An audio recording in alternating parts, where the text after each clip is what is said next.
T-E-E-R-E. It's about the toys. If you're new to my channel, text new subscriber in the comment section and I will give you a shout out during the next video. Thank you for watching. Now on to the show. Welcome to another episode of Show and Tell Thursdays. I'm your host and everyone's favorite flatmate, Lucky English Ed. And today I want to give a shout out before we start this video. I want to give a shout out to Happy Accident. Man, thank you for dropping a new subscriber in the comment section. Welcome to our little but ever growing community. Man, it's good to have you here and I hope you enjoy the show. Now, today on Show and Tell Thursdays, we are taking a look at, Sergeant Stalker. Fucking awesome. Show's over, that's it. Let's wrap it up and cut. No, but seriously, we're taking a look at Sergeant Stalker, number 46 in the line. He does look awesome. And as always, we are going to have to break him down the way we've been breaking down our figures and characters and all our awesome toys by using our Pad C. What is Pad C? Pad C is price articulation, accessories, detail, and comparison. Yeah, all that right there on the side of the screen. Woo! Personally, I'm not a fan of this artwork. Not that I don't think it looks good. All art has its place. It's just that I'm not a fan of it. That's all I can really say. They did that. This type of artwork was also done in a comic book with Blue Marvel, Adam Bashir. Great story. It was a great story. I just didn't like the artwork. That's just me. You might have liked it. You might like this. If you do, you do. I don't. But yeah, let's get him out of here. You've seen all that jazz before. It's nothing new back there, which they really should start putting something new back there. Anyway, so price. Simple $25. I bought it off the Hasbro Pulse app on my phone. $25.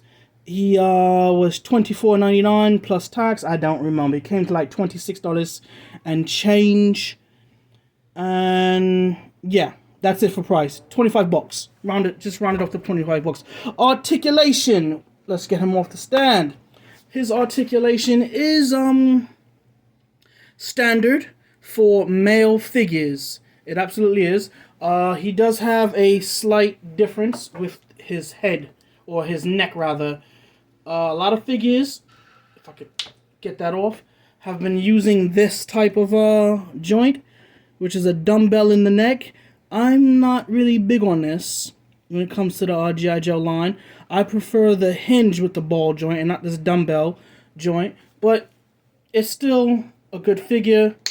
It's just that for me, it's his head seems loose. It's not loose. It stays in the place. It just seems like it can easily be moved. So, he has another hinge, another dumbbell within the throat area, all the way down here where my finger is pointing to. He can hit those T poses with no problem. Touching Sergeant's hat. Hey, look at me, I'm touching the hat. No, seriously though. Let's finish this. He has swivel at the waist. One hand swivel change. He has a hinge at the diaphragm, which allows him to go back that far. Go forward that far. He has drop down hips, which allow for the Van Damme splits. Swivel at the thigh. Double jointed knees. Swivel at the boot. And a hinge and a rocker. Y'all can't even see me doing that. And a hinge and a rocker at the ankle. He has a bicep swivel. Double jointed elbows. And he has a horizontal wrist articulation on his left and a vertical for his right. Boom. Now, let's take a look at accessories. Let's get him back on the stand.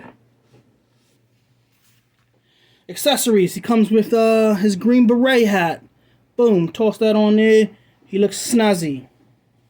Now, as you can see in the background, we have my two wonderful models, him and her, and they are sporting his weapons. Starters, he comes with this pretty cool, no paint, but a pretty cool satchel for his, I guess it would be a submachine gun. You could put the submachine gun in there, and then it has an extra port for his extended mag. Boom shakalaka. He comes also, let's throw this on him in fact, just so you can get the full experience. He also comes with this meaty knife. Now, I'm not big on survival knives, but let's do that. I'm not big on survival knives, but this is a very meaty knife that kind of looks like something from the Gerber line. Don't quote me on that, but that's what it just looked like to me. We're going to plug that into his side sheath. Then we're going to roll that around there. He also has, it to me looks like another 1911. Let's get that on there. Looks like a 1911 with an extended mag and a suppressor. Looks pretty cool.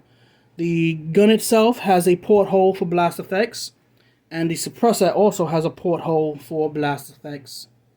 So let's plug these in here. And like so. Why was I putting that in here? Like that. Now for the other weapon, his submachine gun. This is pretty dope. I do like this. It has an extended mag as well. Mine's a little dirty for some reason. The mag comes out like so, and that's where everything plugs into this. The mag plugs here, and the gun itself plugs here. Carries pretty cool. I think that's really awesome actually. Taking the other weapon, he has a light machine gun with an ammo box and the belt leading from the ammo box, and it is removable. If I could get it off. Some pretty good detailing on those bullets. Painted in a copper color. Now personally, I don't think this is going to stay in for the life of the toy, so when I get around to it, I'm just going to crazy glue it in. I have no point. I don't think I should be ever removing this. So let's get this in his hand. I'm going to have to take him off screen for a second just to do that. And he's back. And then his last piece of equipment is his, I don't know what you would call this. Like a scarf? It's not a poncho. But you know what? I'm gonna call it a poncho anyway. I don't care. It looks more like a scarf. Poncho. I'm calling it a poncho. You would have to actually. And he's coming off camera because I can't do it. Throw that on there. Throw that on there. Put his head back on. Boom shakalaka. And I dropped the hat. Let's put him right back there. I am making a whole type of mess here. I'm knocking my characters over. I'm making noise with my chair. Put his hat back on. And there we go. Full armaments. Now, taking a closer look at him, he just looks really, really awesome. That was the accessories. Now we're taking a look at the detailing. And yeah, they took their time with the scarf. The scarf has these little frills like a real scarf. He has all types of, he's wearing cargo, military issue cargo pants where you can see the cargo pockets on the side. The holster holds both, well, like many of them, holds both the pistol and the suppressor. These boots, though, these boots, they look legit. They look legit. They look like actual standard issue U.S. military boots. Now, something I didn't notice before, and I just now noticed in the detailing, I'm not sure if that's supposed to be a scar. Focus. There we go. If that's supposed to be a scar, or he just decided to get his shape up looking like that, because it's not on this side.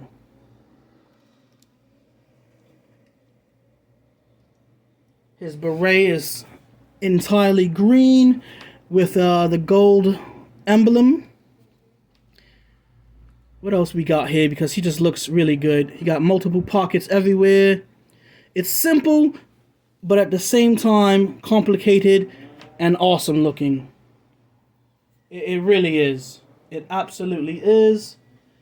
So, now that we've done that, let's jump into comparisons. I already got Sarge. I already got Sarge up here. I got two Sarges here. I got a Sergeant Stalker and a Sergeant Slaughter. Both the sergeants of the United States G.I. Joe All-American Hero line. Let's pull them up close. There they go. They look awesome together. You know what? Let's get a Crimson Guard. Let's throw a Crimson Guard up in there. See what happens. Get that out of there. That looks pretty damn good. They look good together. Let's throw a Marvel Legend in there. Just to get a height comparison. Marvel Wild Child. Let's get them over a little bit so you can see that Wild Child. That's the Valiverse Sergeant's jacket. And just the kicks and giggles. Let's get him out. And get my favorite G.I. Joe classified figure in there, Storm Shadow. This Storm Shadow is just awesome. So there it is. This Sergeant Stalker just looks really, really awesome. I am happy that I made this purchase. I wasn't going to at first because I never had a Sergeant Stalker as a kid. I had two variations of Sergeant Slaughter. But I'm glad as an adult I picked this guy up. He looks good. If you think he looks good as well, then go out there and purchase him. Add him to your collection. I'm happy. I'm going to add him to my collection. Most certainly. So, if you've been enjoying my brand of content, people, by all means, kick that mother subscribe button in the like, share, and remember, toys are art. Thanks for watching.